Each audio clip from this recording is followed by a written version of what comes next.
So we're on question 5. Write down the value of Spearman's rank correlation coefficient RS for the following sets of ranks.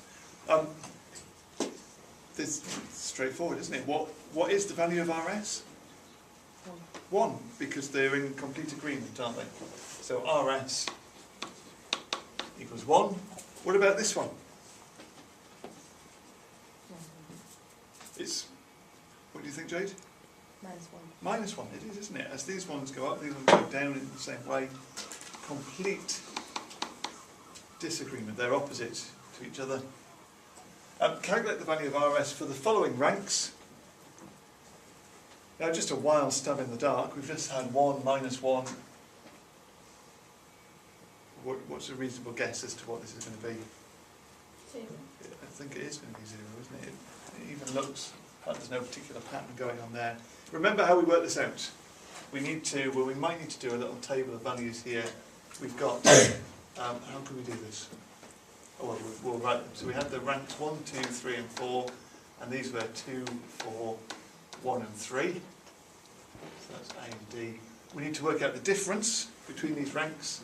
So that is minus 1, minus 2, 2 and 1. So the square of the differences is 1, 4, 4 and 1. So the sum of the squares is 10. A formula that we've got on the formula sheet, RS is 1 minus 6 sigma d squared over n times n squared minus 1. And we'll put a little smiley face next to that because we do get that given to us.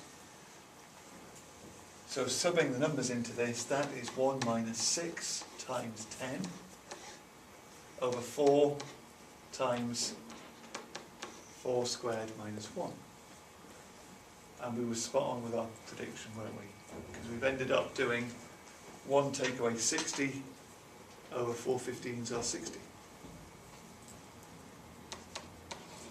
So we get 0. That. Okay.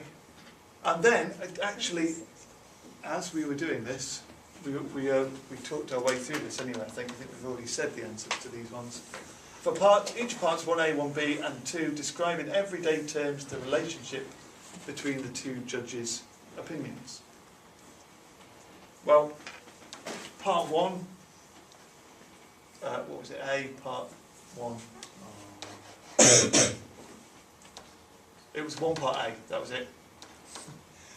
What did the judge think? We got 1, they were completely the same. Complete agreement.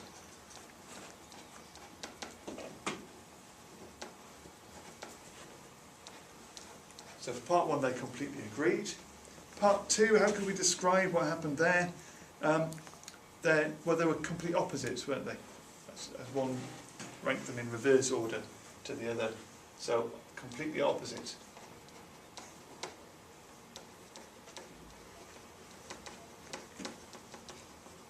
Okay, they reversed the rankings as they looked at them. And what about part 3? I've numbered these all over the place, haven't I? What did we have for part 2? Sorry, what did we have for that one? A value of 0. Basically says it doesn't say that they were completely disagreed. That's minus 1. There is absolutely no relationship between the two sets of views. There's neither agreement nor disagreement. There's no relationship at all.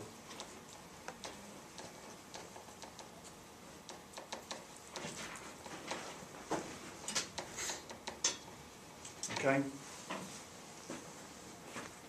It's kind of what we're thinking about here is that in part 1 they looked at the same thing and they ranked the two. They both ranked it in the same order. In part 2 they looked at the same thing and they completely disagreed with each other. So they had opposite views. They ranked them in opposite orders. In part 2, this one, when it was 0, it's as if they were looking at different things, as they were considering a completely different thing. There was no relationship at all. They bore no relationship to each other at all. There we go, and that's that.